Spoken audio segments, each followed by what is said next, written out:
Waalaikumsalam warahmatullahi wabarakatuh. Saya mau bertanya, mohon sekali jawabannya agar tercerahkan. Ini mengenai zikir, Buya. Saya pernah melihat ceramah jenengan bahwa zikir boleh dengan suara keras. Nah, saya pun sependapat dengan ceramah jenengan.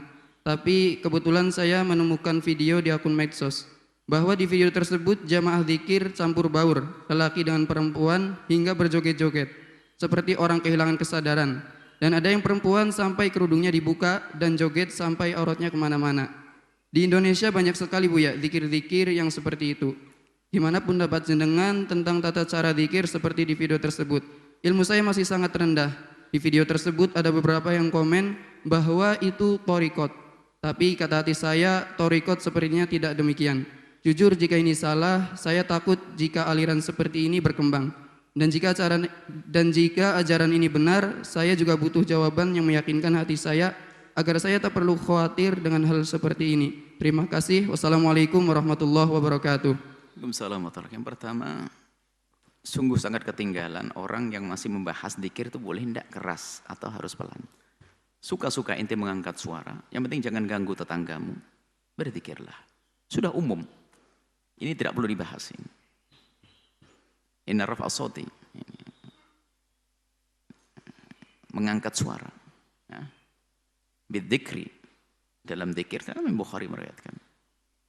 Idzan sarafu minal maktubati, di saat mereka bubar melakukan sholat, karena fi ahdi Nabi sallallahu alaihi wasallam, ada pada zaman Nabi. Jadi Anda berzikir pelan boleh, mengangkat suara boleh. Tentunya adabnya jangan ganggu yang lainnya. Sudah, ini jangan dibahas, ini selesai, kita kunci.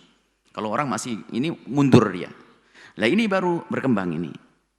Ada orang mengangkat suara tapi aneh. Berkumpul lagi perempuan sampai buka aurat dan sebagainya. Sekarang yang perlu kita bahas ini, kita tidak akan bisa menghukumi sesuatu tanpa tahu hakikat suatu tersebut. Berbeda di saat kita pondok pesantren begini lalu santrinya dicampur aduk, ini jelas salah. Nah, campur aduk, Anda buka aurat, zikir-zikir, joget-joget, na'udzubillah, ngundang murka Allah. Cuman kita tidak tahu, makanya kita dalam menilai orang itu pokoknya jangan dengan hawa nafsu deh. Yang harus dikatakan salah ya salah, wong santri joget-joget laki perempuan barang-barang, ini bukan santri.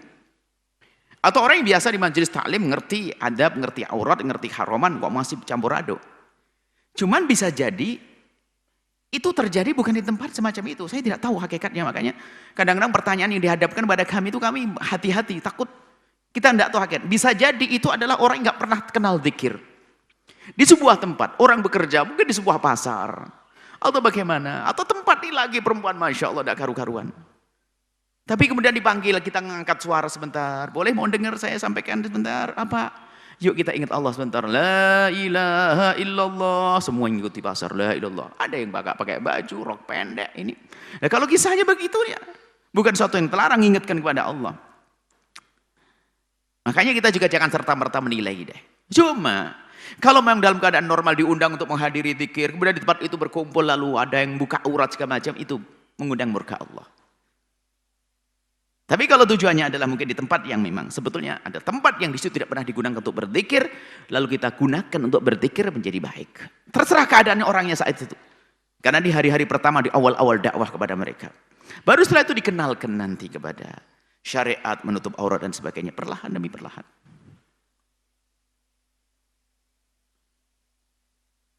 Dan kita pun juga pernah mengadakan satu kajian di tempat yang orangnya tidak menutup aurat. Bisa saja disoteng, lalu diberitakan bahwasanya ini pengajian apa sih kok tidak menutup aurat semuanya? Gitu. Sementara kisahnya adalah memang kita bertemu di sebuah tempat yang memang orangnya begitu. Dan kita ingin menyampaikan pesan kemuliaan. Dan memang kita bisa membuat tawaran, pakailah kerudung, bisa saja, tutup auratmu. Tapi tidak semuanya mau. Apakah setelah itu lalu di-enforce bahwasanya kita mengisi pengajian, membiarkan? Oh tidak, jangan gampang mengatakan seperti itu. Kita harus benar-benar bisa khusnudon. Ada seorang ayah yang sangat menjaga syariat Nabi SAW. Ternyata ada putrinya belum pakai kerudung. Jangan serta-merta dikatakan nih bapak gombal mendidik anak aja nggak bisa. Oh belum tentu, mungkin anaknya sudah dididik lama tapi belum pakai kerudung. Bisa saja begitu. Yang jelas kita jangan dengan hawa nafsu menilai seseorang. Hanya karena itu berbeda politik dengan saya atau berbeda urusan. Lalu saya mau, oh enggak. Jadi kita harus netral. Kalau memang Dia membiarkan menyuruh zikir dengan begitu, ya salah itu. Namanya torekoh yang apapun pasti berdusta asrama sahibu torekoh. Imam guru torekoh siapa? Abdul Qadir, torekoh apapun, Abdul Qadir Jalani, Imam Muhammad Rifai, Syekh Bahauddin Naqsyabandi, semuanya lihat. Sama Tijani, semuanya tidak mengajarkan sesuatu yang melanggar syariat. Kalau ada pelanggaran, pasti itu yang salah adalah pelaku-pelakunya. Seperti Islam adalah dahsyat indah. Cuman bukan berarti di saat ada kesalahan kepada sekelompok kaum muslimin, lalu Islam yang kita salahkan. Tidak dong. Torekoh benar, makanya kita ingin luruskan. Torekoh adalah hak. Tasawuf adalah pohon rindang kemuliaan. Cuman kadang ada benalu-benalunya. Siapa itu? Pelaku-pelaku torekoh yang tidak mengerti syariat. Sehingga apa? Ijtihad. Dia mengarang-arang urusan ibadah, cara ibadah. Sehingga keluar dari jalur kebenaran. Tasawuf adalah hak. Torekoh adalah benar, sebab torekoh adalah cara beribadah. Upaya untuk mendekatkan diri kepada Allah melalui cara seorang guru. Dan itu ada silsilah sanatnya, torekoh. Cuman kalau sudah torekoh dipegang oleh orang yang tidak pernah ngaji, tidak pernah belajar, hanya senang dikerubunin orang, lihat dia bisa bikin aneh-aneh. Maka muncul kesesatan. Sehingga yang namanya torekoh, pohon rindang yang indah ini, yang berusaha adalah kadang orang yang mengaku torekot. Tasawuf adalah pohon rindang, jangan dipangkas itu pohon. Pohon rindang harus kita lestarikan. Cuman yang harus kita bersihkan adalah benalu-benalu. Ngaku tasawuf tapi jauh dari ajaran tasawuf. Tidak kenal syariat tasawuf, enggak ada. Tasawuf atas kalimat Junaid al-Baghdadi. Tasawuf dasarnya adalah kitabullah sunnah Rasulullah. Jika disandingkan dengan syariat kau tidak ketemu, bukan tasawuf yang sesungguhnya. Imam-imam tasawuf kita adalah orang beras, Imam Ghazali rahimahullah, Imam Qushairi, Imam Haddad rahimahullah ta'ala yang ratibnya tersebar sana. Imam Haddad. Kalau kita tahu bukunya Imam Haddad, lihat buku tasawuf yang luar biasa, yang indah. Imam Haddad punya tulisan buku tasawuf, lihat. Bagaimana tasawuf? Ya begitu. Tasawuf itu seiring dengan syariat. Bahkan tasawuf adalah syariat, rohnya syariat itu sendiri. Sebab tasawuf adalah bagaimana kita khusyuk kepada Allah, bagaimana kita baik dengan sesama manusia, bagaimana kita ikhlas dan seterusnya. Nah, tasawuf itu biasanya diambil oleh sekelompok yang oleh komunitas atau manusia, umat dengan dalam bentuk torekoh. Jadi torekoh ini biasanya adalah identik dengan tasawuf. Cuman yang jadi masalah adalah pelaku-pelaku torekoh ini. Mursyid palsu. Kata Dr. Muhammad Said Ramadan Al-Buti, guru mursyid, guru torekoh. Di Syam, tidak bicara kita di negeri.